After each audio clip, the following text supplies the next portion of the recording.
Amen, amen. So we continue with our series where we are understanding the covenants that God has made to mankind. हम हमारे series से आगे बढ़ते जा रहे हैं जहां हमें पता चलता है कि वाचा मनुष्यों से जो परमेश्वर ने वाचा किया है. Now, last week, those that were with us, I hope you noticed something on the title of last week. गए सप्ताह के शीर्ष पे आपने ध्यान दिया होगा जो हमारे साथ जुड़े थे कि उसका शीर्ष क्या था. And the title last week was Abram Doubted.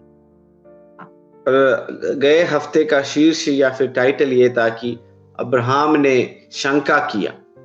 Some of you that are smart enough or are attentive must have noticed that last week I did not write Abraham, I wrote Abram. जो सामर्थी है या फिर वचन को जानते हैं, जो समझते हैं, उन्होंने कोशिश किया होगा. मैंने अब्राहम नहीं लिख रहा था, मैंने अब्राम लिखा था.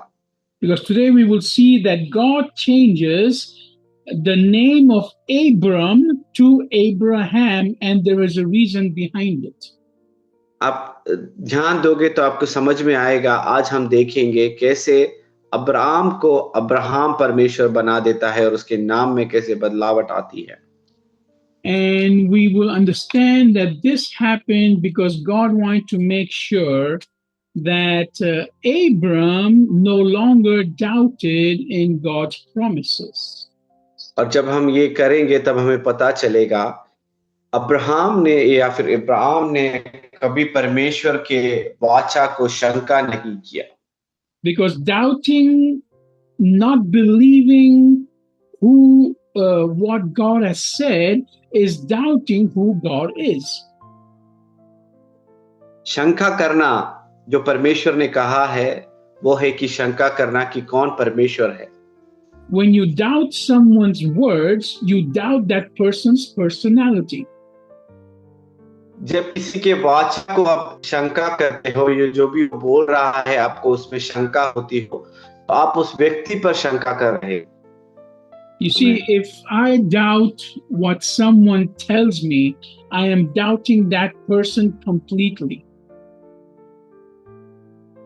यदि मुझसे कोई कुछ कह रहा है या फिर उस व्यक्ति पर मैं शंका कर रहा हूं कि जो कुछ भी वो बोल रहे हैं मैं उस पे शंका कर रहा हूं.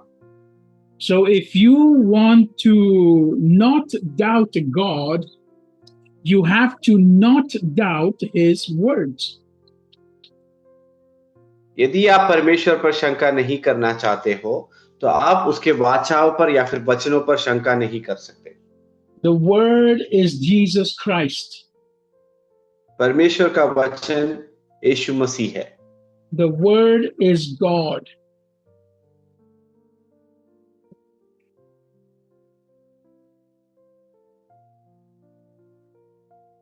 You're on mute, Pastor. Love, brother. Pastor, I'm sorry. Yeah, go ahead. Is it good now? Yes, now it's fine. So परमेश्वर का वचन go ahead.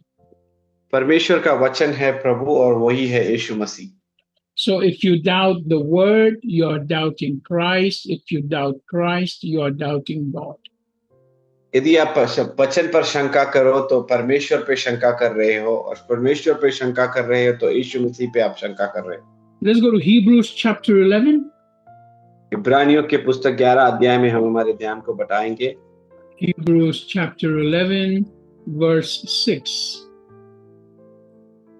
इब्रानियों का पुस्तक 11 अध्याय 6वां वाक्य.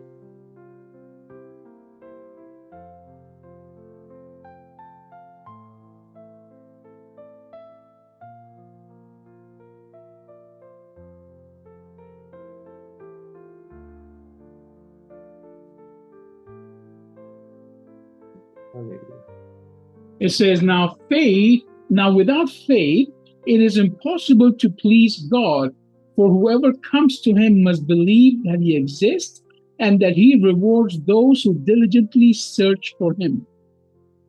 और विश्वास बिना उसे प्रसन्न करना अनहोना है, क्योंकि परमेश्वर के पास आने वाले को विश्वास करना चाहिए कि वह है और अपने खोजने वाले को प्रतिफल देता है। So, first of all, without faith, it is impossible to please God.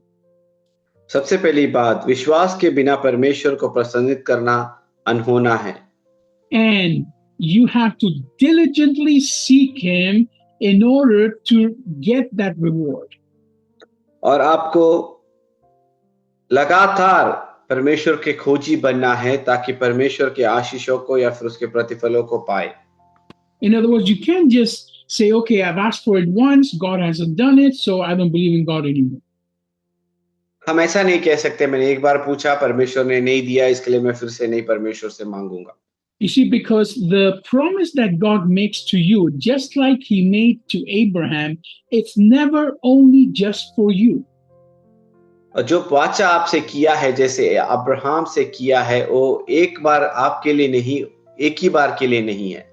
You will not understand the greatness of God until you understand the depth of the promise He has given you. उस वाचा या फिर उस वायदे का गहराई आप नहीं समझ पाओगे जब तक आप उसकी गहराई को और उसके नींव को नहीं समझ पाओगे। See, God does not only want to bless you. Through you, He wants to bless every single person around you, including this generation. आपको ही नहीं, आपके द्वारा कईयों को और इस पीढ़ी और इस सदी में दूसरों को भी आशीष करने के लिए परमेश्वर चाहता है। That's why we have to open our mind and expand our vision and stop thinking about only ourselves and our problems and our small little world. और अपने मन को, अपने ध्यान को खोज कर पूरा खुला रखकर सोचना है ताकि परमेश्वर के वचन को आप समझ पाए। When you understand that you are much more than just your circle of influence, that you're actually someone that God has put in this world for this time, then your vision will expand. जब आप समझ पाओगे कि आपका बुलावट क्या है, आप किस चीज के लिए परमेश्वर ने बुलाए पाए हो, ना कि आपके आस पड़ोस में रहने वालों को जिसको आप उत्साह सकते हो या फिर आपके द्वारा वो उत्सुक जाते हैं, उससे अधिक है परमेश्वर का बुलावट और आपके द्वारा परमेश्वर की सेवकाई, तब परमेश्वर आपको उपयोग में ला पाएगा। Last week we saw where God made wonderful promises to Abraham, but Abraham was stuck on one thing. He kept on saying, but God, I have no children, I have no children, I have no children. अब परमेश्वर Abraham से बड़ी बातें करते जा रहा था, वायदे करते जा रहा था, लेकिन अब्राहम एक ही बात पर अटर था कि मुझे कोई पीढ़ी नहीं है, मेरी कोई पीढ़ी नहीं है। And that is why later on Abraham went and made the mistake of taking things in his own hands instead of waiting for the promise. इसीलिए हम वचन में देख सकते हैं कि अब्राहम की जल्दबाजी की वजह से उसने चीजों को अपने हाथ में लिया, कार्य को अपनी इच्छा के अनुसार किया और परमेश्वर के वायदे से थोड़े मुकर गए। You know that Abram at that moment, he went and had a baby with the slave girl of his wife Sarai, and then Ishmael was born, who is now the father of the Arabic nation. Abraham जल्दी में वायदे के लिए बाट ना जोते हुए अपनी पत्नी सैराई के दासी के साथ उनको एक बच्चा हुआ जिसका नाम इस्माइल है और आज अरब देश या फिर जातियों का नेता जाना जाता है। And later on, those of you who know the story, when Ishmael was about 14 years old, then what happened was that Sarai finally gave birth, and eventually problems started between both women, and Abram had to let the maid and the first son go. जब सैराई इस्माइल 14 साल का हुआ लगभग, सैराई अपने बच्चे को जन्म दी और साथ में दासी और अपने पहली दासी के साथ हुए बच्चों के बीच में संकट या फिर क्लेश आने लगा, तो अब्राहम ने उसे कहा कि तुम घर छोड़कर जाओ इस्माइल की माँ से।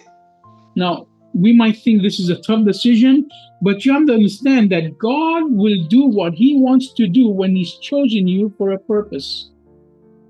हमें लगेगा कि एक वार्तालाप है, लेकिन परमेश्वर ने आपको जिस उद्देश्य या फिर पद्धति से चुना है, परमेश्वर उसके कार्य में पूर्णता लाएगा। You see, you can become impatient and start doing things your own way, but don't force God to support what you are doing when you have not waited on Him. आमीन। हम जल्दबाजी में कुछ भी करेंगे कि हमें उस क्षण उस समय वो सही लगता होगा, लेकिन परमेश्वर से मत ये सोचिए और उम्मीद रखिए कि हमें जो सही लगा उसे परमेश्वर उसका साथ देंगे और उस गलती में परमेश्वर हमारा सहायक बनेगा। The only time God will help you is when you repent of your own decisions, when you have not waited on God's promise. और जब आप पश्चाताप करोगे और मन फिरा के परमेश्वर के पास आओगे, तब जाकर परमेश्वर तुम्हें सहायक बनेगा और उस गलती से परमेश्वर तुम्हें छुड़ाएगा। Now, after this great mistake that Abram did, which is to have a child with somebody else that was not his wife, that was not part of the promise, God once again tells Abraham, I will still give you a son. अपने मन से कार्य कर कर, जल्दबाजी में कार्य कर कर पाप करने के बाद परमेश्वर फिर से अब्राहम के ऊपर मन फिराव से दया खाकर परमेश्वर कहता है, मैं फिर भी तुम्हें एक संतान दूंगा। So let's go to Genesis chapter 17.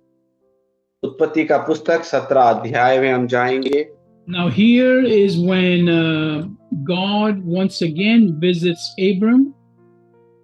यहाँ है कि परमेश्वर एक और बार अब्राहम से आकर मिलता है। And says, when Abram was 99 years old, now this is about 24 years after the promise was given to Abram that he would have a son. लगभग 24 साल के बाद जब अब्राम 99 साल के थे, तब परमेश्वर ने प्रकट होता है उनके वायदे के पूर्तिकरण के लिए। And here it says, when Abraham was 99 years old, the Lord appeared to Abram and announced, I am God Almighty. Live in constant awareness that I am always with you and be blameless. जब Abram 99 वर्ष का हो गया, तब यहोवा ने उसको दर्शन देकर कहा, मैं सर्वशक्तिमान ईश्वर हूँ, मेरी उपस्थिति में चल और सिद्ध होता जा। I like the King James Version. It says, and when Abraham was 99 years old, the Lord appeared to Abram and said unto him, I am Almighty God, walk before me and be thou perfect. KJV वर्षन में ऐसा लिखा गया है, जब Abraham 99 वर्ष का था, दर्शन हुआ और परमेश्वर ने उसे कहा, मैं सर्वशक्तिमान परमेश्वर हूँ, मेरे सामने तू चल, क्योंकि मैं परिपूर्ण हूँ, सही हूँ। Now, I like this a lot. सही हो जाओ। I like this because it says, and be thou perfect. और ये अंत में जो कहता है, ताकि तुम भी सही या फिर परिपूर्ण हो जाओ। Now, why am I stopping here? Because I want you to understand that if God says be perfect, means you can be perfect. जब परमेश्वर कहता है कि तुम परिपूर्ण हो जाओ या फिर सही हो जाओ, उत्तम हो जाओ, उसका मतलब ये है कि हम भी परिपूर्ण या फिर उत्तम या फिर श्रेष्ठ हो सकते हैं। Yes, you cannot be perfect on your own. हाँ, ये सही बात है, हमारे खुद के श्रम से, हमारे परिश्रम से हम नहीं हो सकते हैं वो। Yes, we will constantly make mistakes. हम लगातार गलतियां करते ही जाएंगे। But when God says be perfect, what he's saying is completely surrender to me and I will look at you with perfection. जब परमेश्वर कहता है कि समर्पण कीजिए संपूर्ण रीति से और तुम्हारे समर्पण के द्वारा मैं तुम्हें परिपूर्ण या फिर सही कर दूंगा। God is saying here indirectly, submit to Jesus Christ, make him your Lord and Savior, and when I look at you, I will look at you as righteous. परमेश्वर कहता है कि समर्पण करो परिपूर्ण रीति से, और जब मैं देखूंगा तुम्हारा संपूर्ण समर्पण, मैं तुम्हें धार्मिक बनाऊंगा और तुम्हें सही बनाकर चलाऊंगा। See, God does not ignore your mistakes. He recognizes them, but then He also knows that if you are submitted to Him and depending on Him, He will take care of the rest. परमेश्वर तुम्हारी गलतियों को अनदेखा नहीं करता, लेकिन जब तुम मन फिराकर अपने आप को समर्पण कर कर परमेश्वर की ओर आते हो, तो वो देखकर परमेश्वर तुम पर दया खाकर अपनी कृपा से तुम्हें परिपूर्ण बनाएगा। Now, here when God speaks to Abraham, Abraham has already made the mistake of having a child with the maid. जब परमेश्वर यहाँ अब्राम से बात करता है, तो उसने यहाँ वह गलती कर चुका है जो अपनी दासी के साथ उसे एक संतान होता है। Now, how do we know it's a mistake? Because later on, even God Himself says about the second child, He calls the second child your only son. ऐसा गलती होता है क्योंकि जब आगे जाकर हम देखते हैं तो उसका दूसरा संतान, जो उसका अकेले का संतान है, परमेश्वर कहता है कि तुम्हारा सिर्फ एक लौता। In other words, He calls Isaac He says Isaac your only son. He doesn't mention Ishmael. क्योंकि इसहाक को अपना एक लौता या फिर पहलौटा कहता है और वो इश्माइल के बारे में बात ही नहीं करता वहां पर। So here God could have scolded and rejected Abram and say, you will no longer carry this promise because you made this mistake. यहाँ परमेश्वर डांट सकते थे और कहते थे कि तुम उस वायदे के वारिस नहीं हो क्योंकि उसकी तुम्हारी पहली गलती की वजह से। But God showed compassion. God understood the weakness of man and He said, okay, because I have made this covenant, I will fulfill it through you.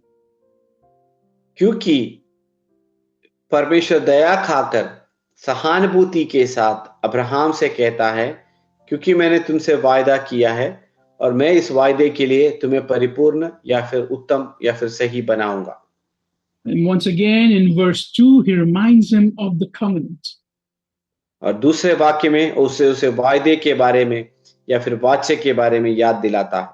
Says, I will establish my covenant between me and you and I'll greatly increase your numbers. मैं तेरे साथ वाचा बांधूंगा और तेरे वंश को अत्यंत ही बढ़ाऊंगा। Then Abraham fell to the ground as God continued speaking to him. तब अब्राहम मुंह के बल गिरा और परमेश्वर उससे ये बातें करता गया। At this moment, Abraham realizes the love of God. इस क्षण पर अब्राहम को परमेश्वर के प्रेम का अर्थ या फिर गहराई समझ में आता है। God did not completely cut him off, but God just once again reminded him that the promise is there that he will have his own son.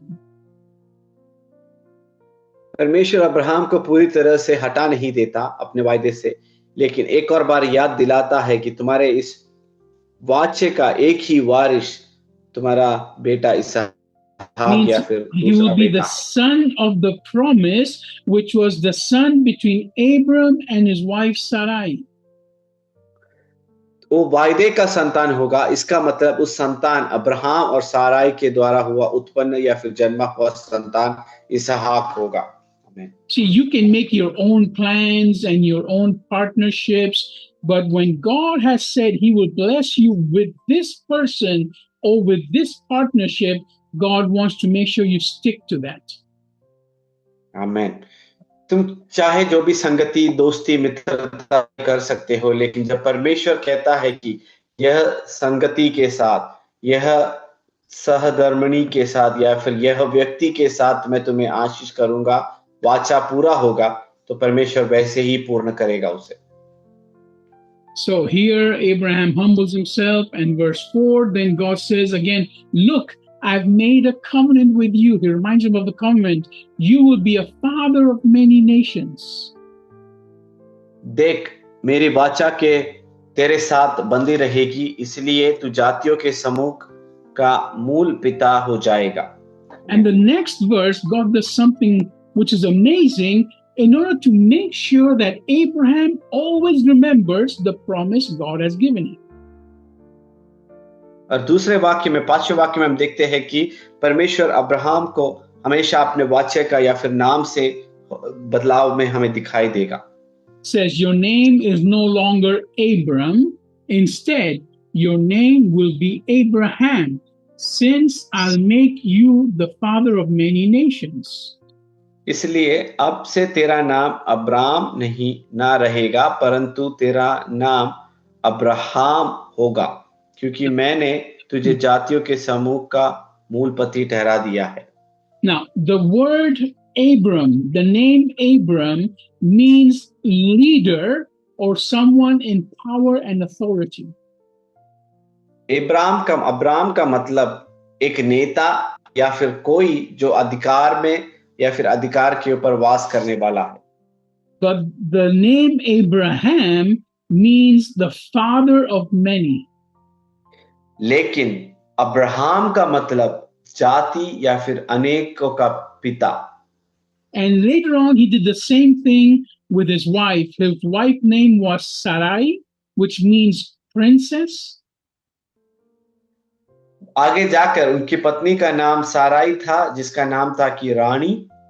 And then from Sarai, he changes his name to Sarah, which means the mother of many or the leader of many people. साराई का नाम सारा बना दिया, उसका मतलब जातियों का मूल माता या फिर अनेक जातियों की माता। You see, the doubt and you could say the thorn in the heart of Abram was that he was fatherless. I mean, he had no children. उसके हृदय में इतना बड़ा कांटा ये था कि मेरा कोई संतान या फिर वारिस नहीं है। So God changed his name to someone who is a father of many. और उसके नाम को इस प्रकार से परमेश्वर ने बदल दिया। वो एक संतान चाहता था, लेकिन परमेश्वर ने उसे जातियों का या फिर मूलपति ठहराया। Now, you cannot just change your name and all of a sudden it's going to work. तुम जाकर अपने मन में एक ही दिन में ऐसा लगा कि मैं नाम बदल दूं और मैं सब कुछ हो जाऊंगा। That is called positive confession. वो है कि सही संयमता या फिर अपने आप को मन फिराना। That can maybe change your mind and your attitude, but it won't change your situation. वो आपकी परिस्थिति, आपके सोचने का तरीका बदल सकता है, लेकिन आपकी परिस्थिति को नहीं बदल सकता। But when you change your name or your words according to God's word and God's promises, then everything around you will start to change. लेकिन आप अपने मन को परमेश्वर के हित के हिसाब से बदलने लगोगे तो हर चीजें बदलने लगेगी। And this is what God did, so that from Abraham, from his own mouth, he would never just say, my name is leader, but now my name is actually a father of many. वो अपने आप के मुंह से ये नहीं कहता कि मेरा नाम अब्राम जो फिर नेता है, लेकिन उसका नाम ये है अब्राहम, जो मैं जातियों का पिता हूं या फिर मूलपति हूं। So imagine the people around them who all of a sudden, they probably thought that Abraham and Sarah were probably crazy. उनके पड़ोस में रहने वाले या फिर उनके मित्र सह लोग सोच सकते हैं इसका मन फिर गया है, दिमाग फिर गया है, क्योंकि इसके नाम बदलने से ये अपने आप को बदलता है। So imagine the neighbors when his wife Sarah, imagine when she would call her husband in public or in the middle of the streets and call him father of many, and he has no children. ये सोच के देखिए कि साराई एक दिन सरेआम अपने पति को अब्राहम के बदले अब्राहम कहलाती है, जिसका मतलब है कि जातियों का पिता। What would the people think around them? लोग क्या सोचेंगे उनके बारे में? They would say, father of many, come, lunch is ready. जातियों के पिता आ जाइए, जातियों के पिता आ जाइए, आपके लिए भोजन समयला है या फिर परोसा है। So when God gives you a promise, I tell you right now, when God gives you a promise, everyone around you will think you're crazy. जब परमेश्वर तुम्हें एक वायदा या फिर वाचा देता है, आपके आसपास के लोग सोचेंगे कि आप पागल है या फिर मन फिर चुका है आपका। When God says you are loved, everyone will think you're crazy. जब परमेश्वर तुमसे कहता है कि तुम प्रेमी हो या फिर तुमसे परमेश्वर प्रेम करता है, तो लोग सोचेंगे कि तुम पागल हो। Praise God. But God had to do this in order to change the doubt that was in the mind of Abraham. आमीन। लेकिन परमेश्वर को यह करना था क्योंकि अब्राहम के मन में वो शंका थी। Because God wanted to make sure that Abram would never doubt again and not stop the promise from happening. क्योंकि परमेश्वर को उसे काटना था उस शंका को, ताकि फिर आगे जाकर वो कभी परमेश्वर के वाचा को संकोचित ना करे या फिर शंका ना करे। Praise God. See, when you are looking at your situation and not looking at the promise, the names and the identity you have are completely wrong. आमीन। जब तुम्हारे व्यक्तित्व को और तुम्हारे नाम को जब आप देखोगे, नाम और व्यक्तित्व में मेल नहीं खाता है, तब जाकर तुम अपने आप पे शंका करने लगोगे। When you are not reading the word on a daily basis, you will start Amen. to talk to yourself in regards to your situation, which is contrary to God's promises. जब तुम वाचा नहीं पढ़ो, वचन को नहीं मनन करोगे, नहीं समझोगे, तब जाकर तुम्हें शंका होगी और तुम परमेश्वर के वचन पर, वाचे पर शंका करोगे। You will start calling yourself things like, I am lonely, I am depressed, I am not loved.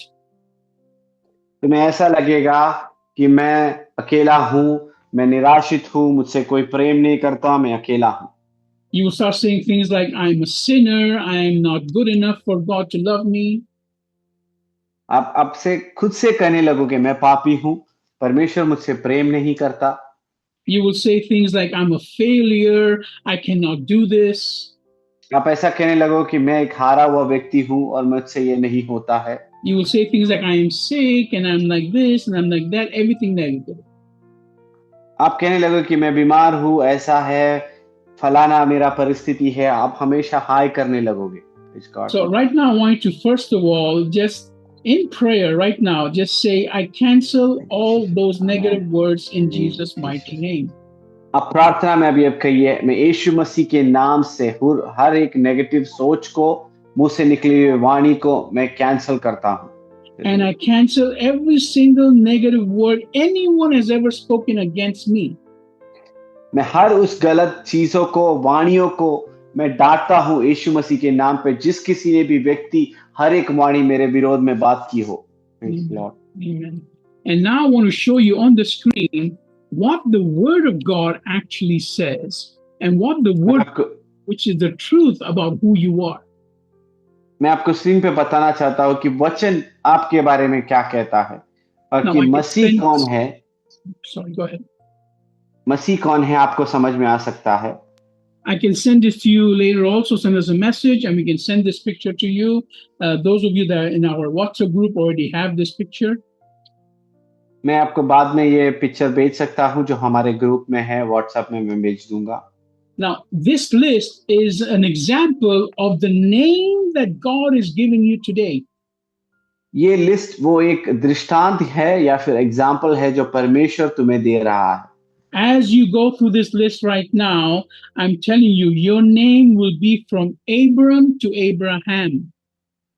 आप इस लिस्ट से जाते समय मैं आपसे कहना चाहता हूं कि आपका नाम अब्राहम से अब्राहम में बदल जाएगा।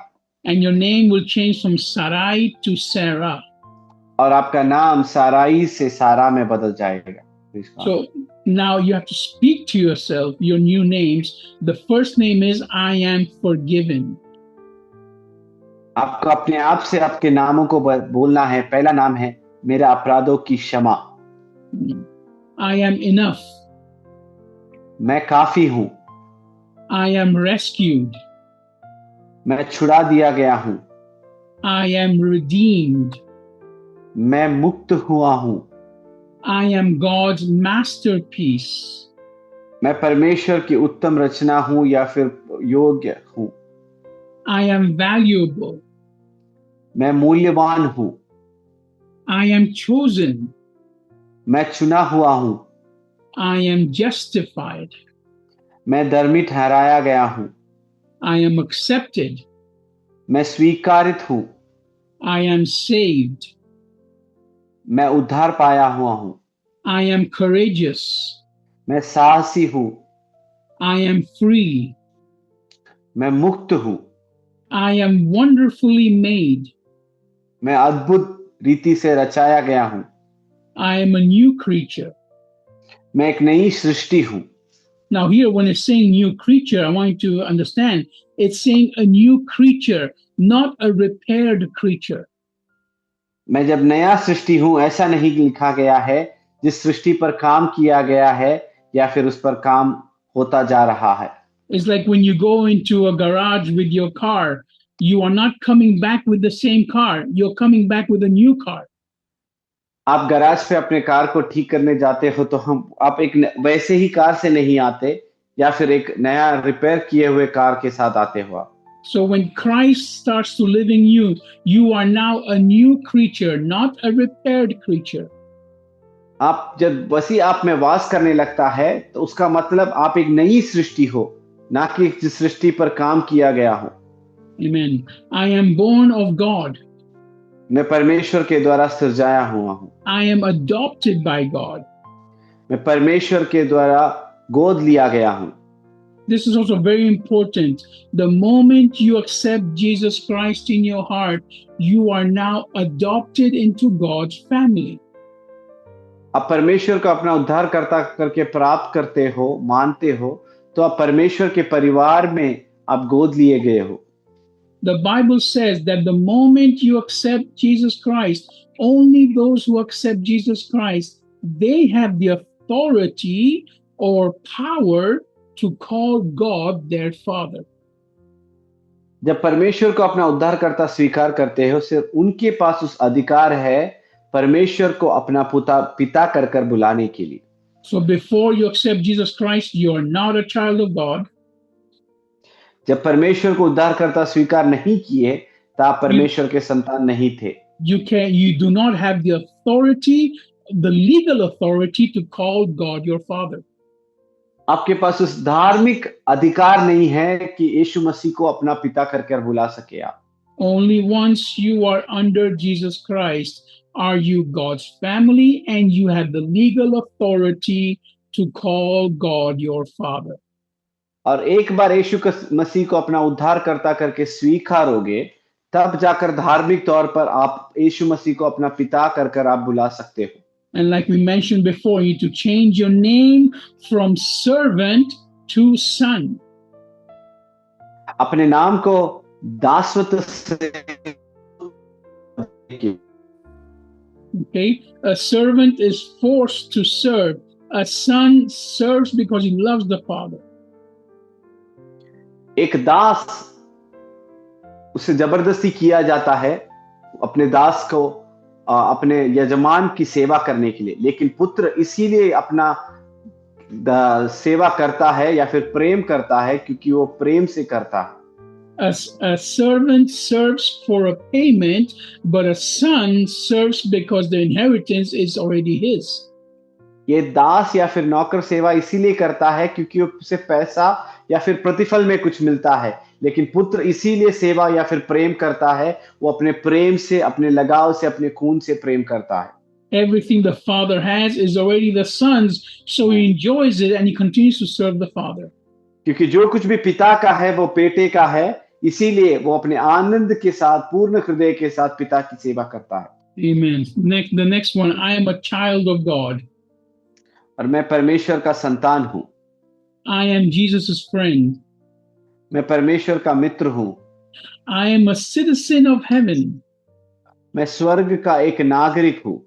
Now here when it says I am a citizen of heaven, actually what it means is that your words are heavenly words. Means when you speak the words of heaven. जब आप स्वर्ग के नागरिक हो तो आपकी बातें, आपकी वाणी स्वर्ग के द्वारा हुई जाती है। In other words, people will recognize you by your accent, by your words, which country you belong to. आपकी बात से, आपकी वाणी से, आप जिस प्रकार से वार्तालाप करते हैं, उससे पता चलता है कि किस देश के नागरिक हो आप।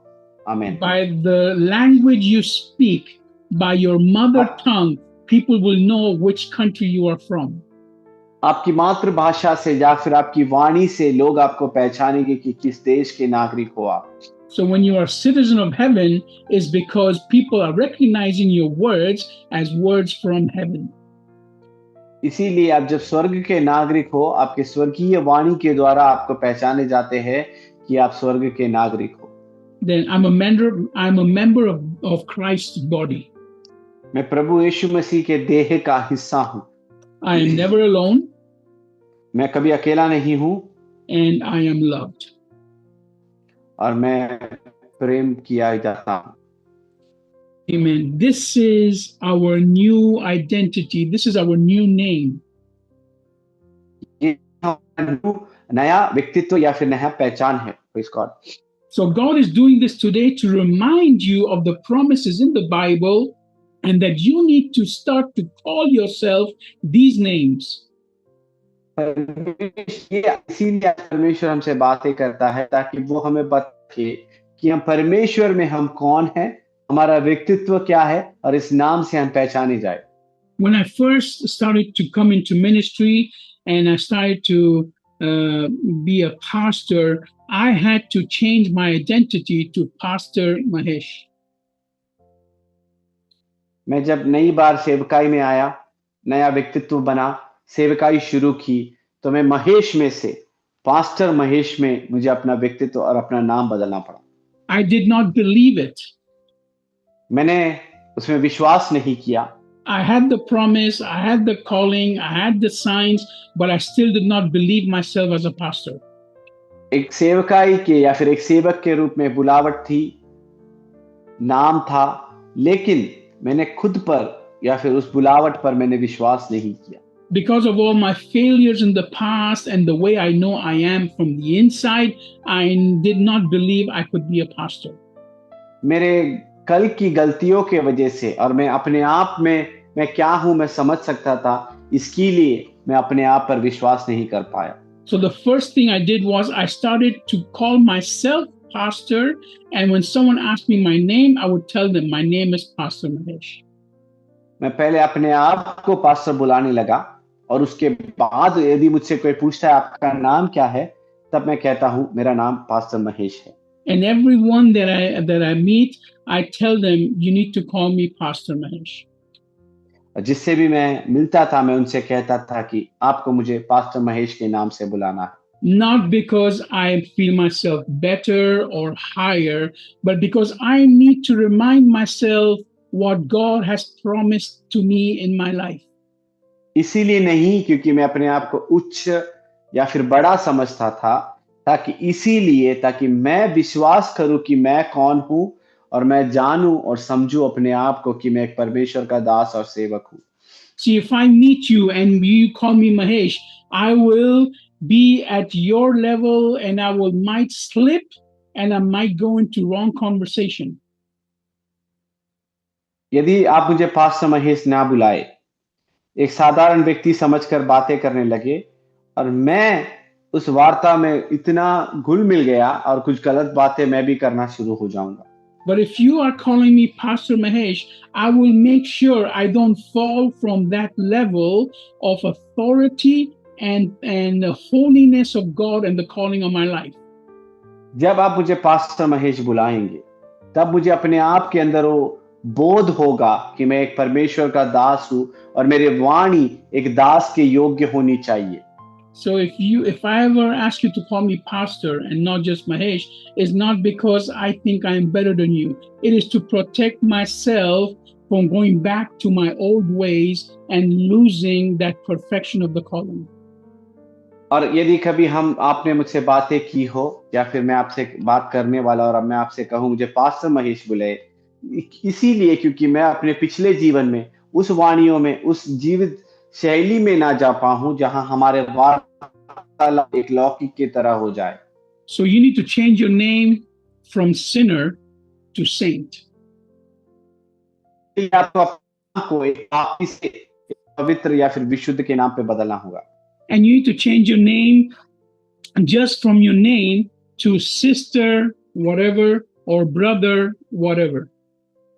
इसीलिए आपको नाम को बदलना होगा, बहन जो भी आपका नाम है, या फिर भाई जो भी आपका नाम है, उसके साथ आप मिलाकर कहिए। I don't like to call Brother Vibin just Vibin because he is Brother Vibin. He is a child of God, and I would speak to him with that respect. मैं विबिन को जाकर सिर्फ विबिन से नहीं बुलाऊंगा, क्योंकि वो एक परमेश्वर का संतान है। मैं उन्हें कहूंगा भाई विबिन या फिर ब्रदर विबिन, परमेश्वर की प्रेम में। That will keep me safe from talking the wrong things and talking the wrong way to him. वो मुझे और उस भाई को गलत वाणी से, बातों से बात करने में हम एक दूसरे को रुका कर रखेंगे। So my last suggestion to you is today change your name. इसके लिए मेरा विनती आपसे ये है कि अपने नाम में बदलावट लाइए। Make everybody else call you by the name God has called you. सभी को उस नाम से अपने आप को जानने की कोशिश करिए जो नाम से परमेश्वर ने आपको बुलाया है। Amen. God bless you. परमेश्वर आपको आशीष करे। धन्यवाद। Thank you. Thank you.